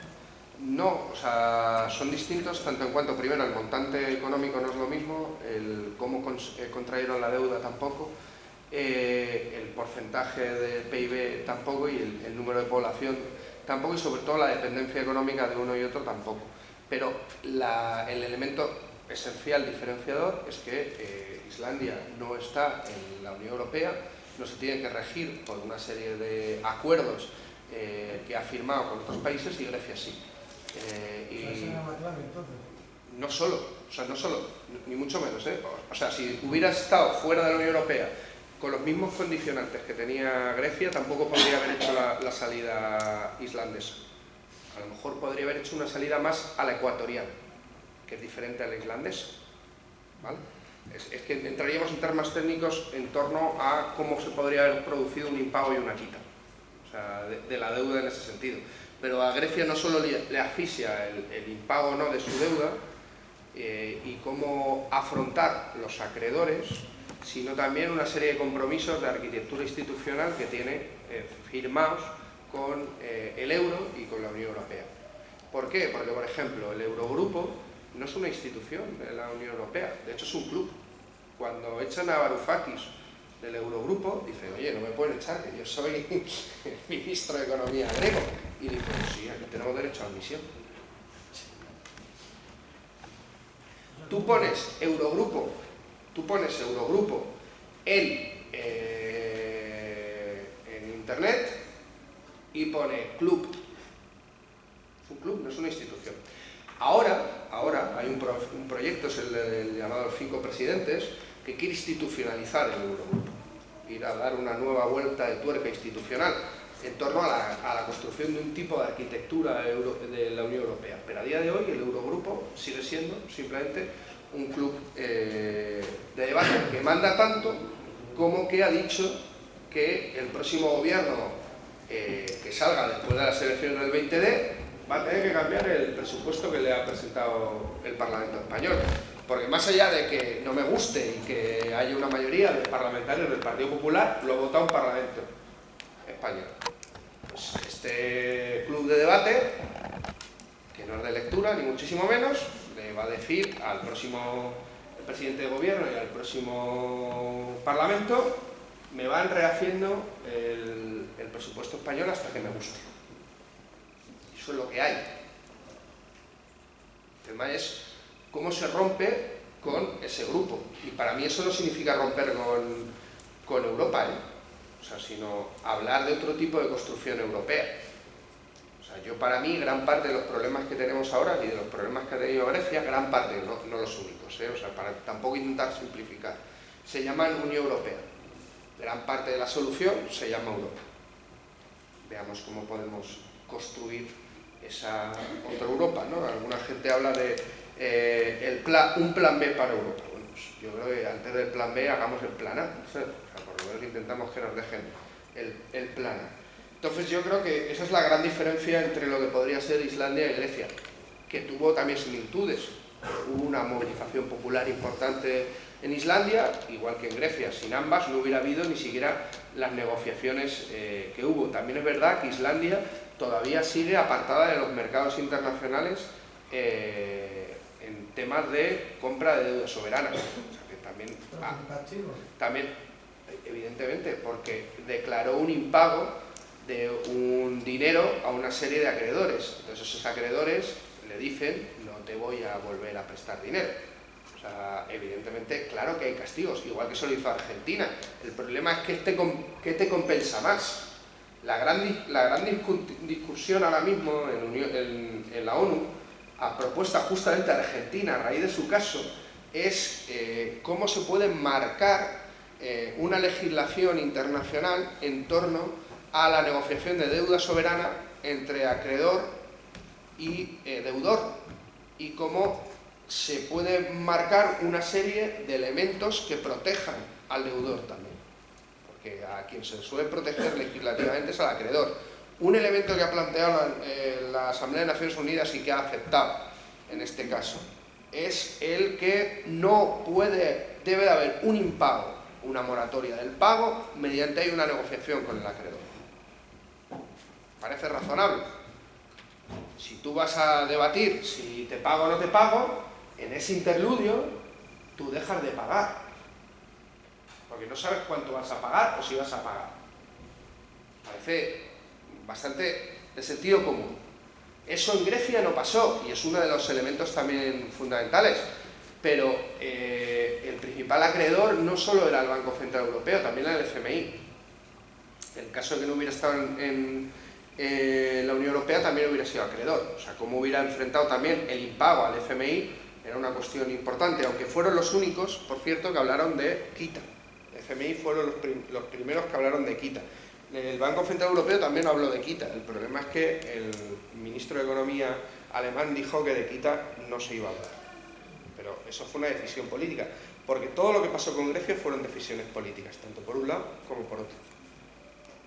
Y en Islandia, evidentemente, también, y todo motivado además por presiones populares por abajo, si no ni siquiera se hubiera dado ese debate sin pago o no. Y una cosa que sí hizo Grecia y no hizo Islandia, y que tenía mucha potencialidad y no fue utilizada, fue que Grecia realizó una auditoría ciudadana de su deuda. Que eso, a la hora de una negociación, de un impago, es muy importante, cosa que Islandia no hizo. También por cómo era la deuda islandesa, que era fundamental, exclusivamente de bancos, no era una deuda estatal. O sea que por eso lo que hicieron fue no socializar la deuda de los bancos, en el caso islandés. Por eso digo que es diferente a la griega. En la griega, la mayoría de la deuda era estatal, era contraída por el Estado, era diferente. También en una negociación. Que con Grecia Europa perdió una oportunidad tremenda. Evidente, sí, yo estoy de acuerdo. Pero sí, yo creo que evidentemente tanto lo de Grecia como lo de los refugiados está disipando cualquier idea de una Europa progresista, de derechos, sí, en eso estamos de acuerdo. Pero aún así tampoco podemos evitar intentar decir, Islandia lo hizo bien, Grecia no. O sea, que había más condicionantes, lo digo para complejizar también un poco a veces las respuestas. O sea, que no solo había un sí o un no, sino que también era muy diferente en ese sentido. Pero bueno, para no estancarnos, el tema de avalancha, ¿no? Creo que lo habéis comentado por aquí. No estamos sufriendo una avalancha. O sea, los datos que dan no son de avalancha.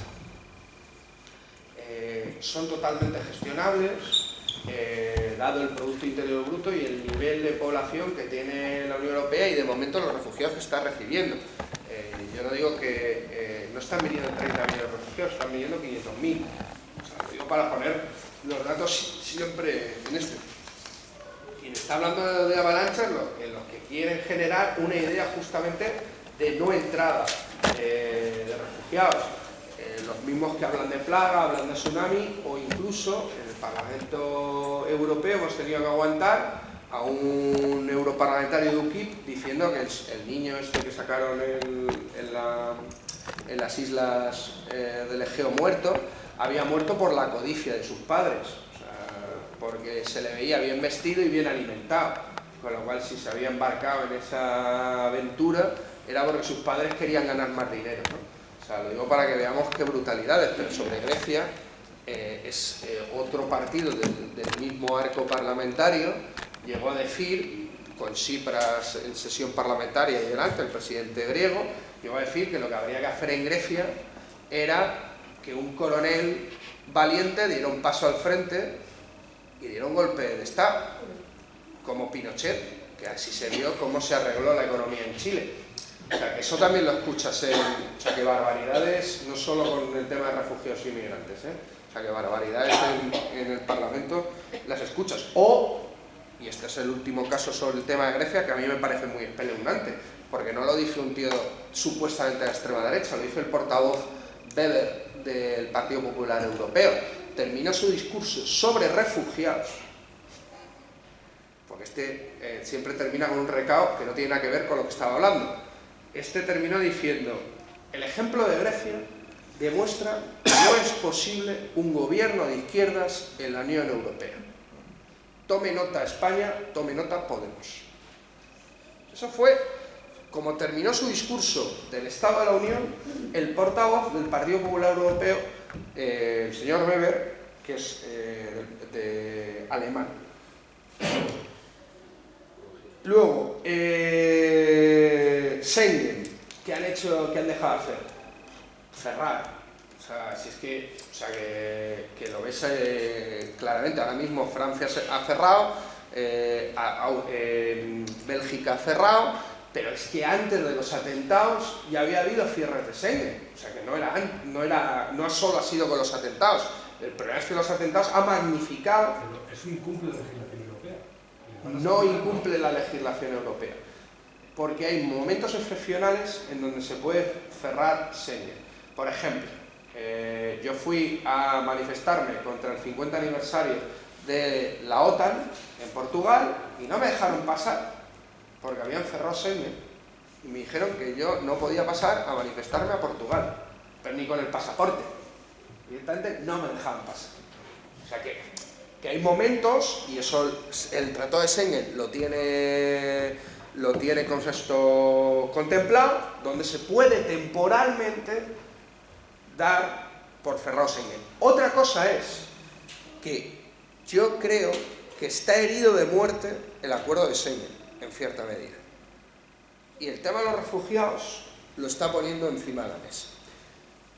Juncker, en el Estado de la Unión, dijo: mientras yo sea presidente de la Comisión, Schengen no se cerrará. 3 días después, Eslovaquia estaba cerrando Schengen, Hungría estaba cerrando Schengen y Chequia estaba cerrando Schengen a la entrada de refugiados. Digo, por el tema de las palabras, y al final se las lleva el viento, si no tiene políticas concretas. Desde París no se habla de los refugiados. Claro que siguen entrando refugiados. El problema es, se está estabilizando en la zona de los Balcanes occidentales y en Grecia, a raíz de los acuerdos que os he comentado, se están empezando a construir campamentos estables de refugiados.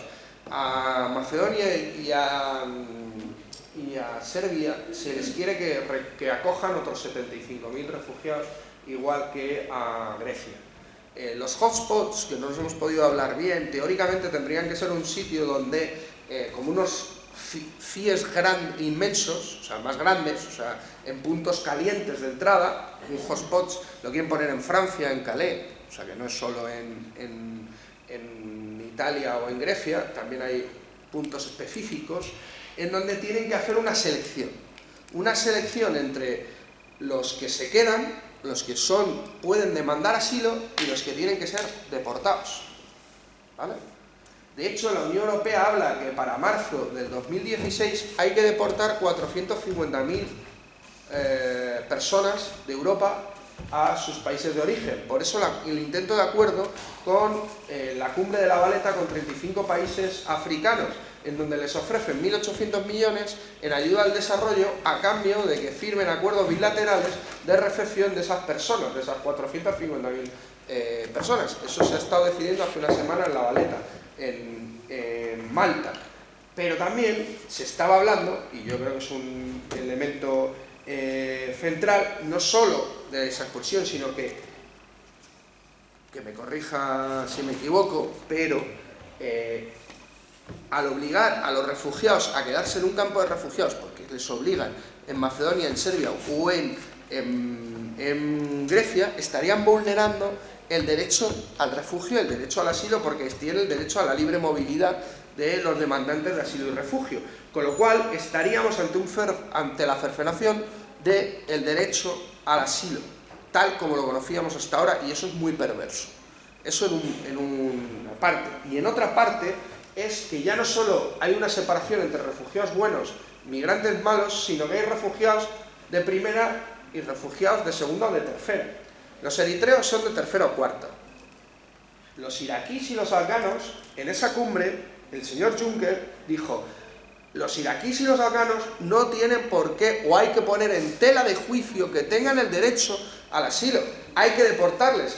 Y le han pedido a Grecia que deporte afganos. ¿Y qué? ¿Les vas a deportar con un manual de instrucciones? Le vas a deportar y le vas a decir, no te acerques a un mercado en Kabul, que te puede estallar una bomba. Claro, o sea, es absurdo decir que en Irak, que está sometido a la misma presión bélica prácticamente que en Siria, donde está el supuesto Estado Islámico, Daesh o como lo queramos llamar, no son refugiados. Y los sirios sí. O sea, lo digo para que también veamos los intereses geoestratégicos que se cumplen dentro también de la idea de refugiado. Luego, Sudán del Sur y demás, yo no he querido, creo que era por aquí, ¿no?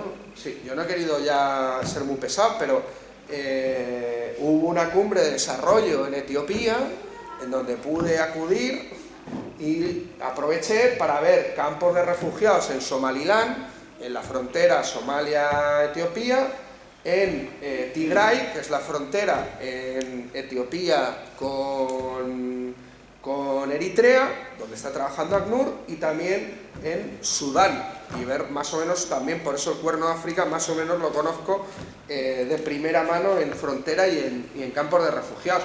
Y si lo que estamos viendo en Europa, con la entrada de sirios, afganos, iraquíes fundamentalmente, es terrible, la situación que puedes encontrar ahora mismo en campamentos en Etiopía ya es de otro mundo, porque son directamente partes enteras del territorio, controladas, que no es que sean un campo de refugiados, son partes directamente del territorio, que son campos de refugiados enteros, y les dicen que les tienen esperando a que les llame Europa.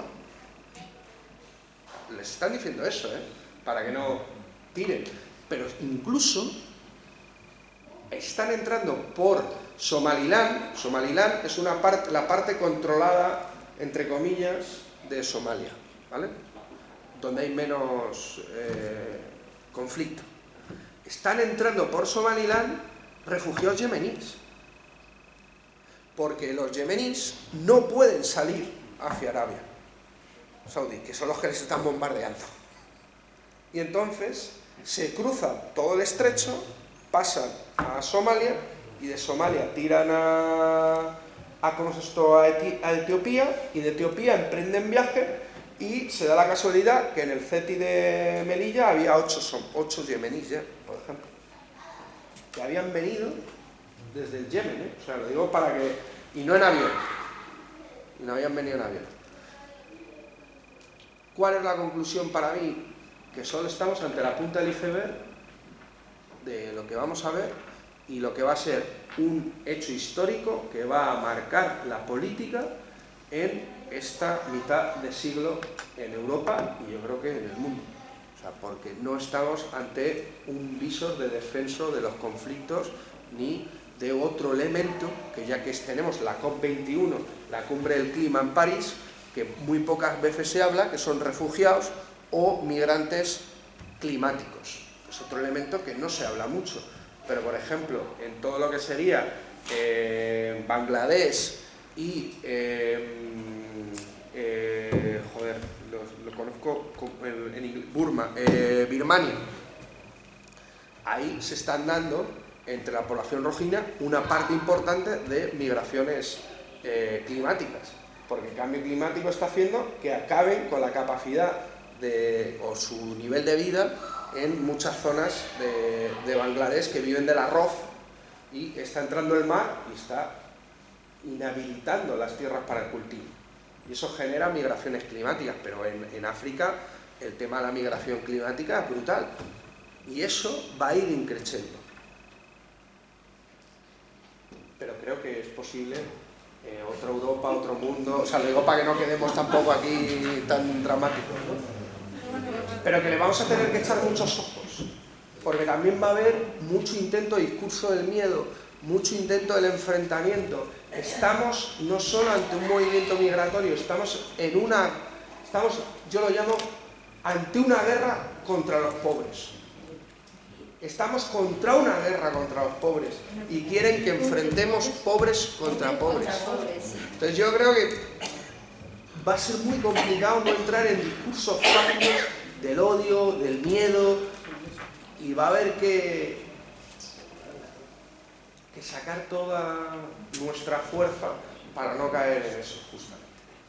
Y toda nuestra humanidad, en el sentido solidario de la palabra.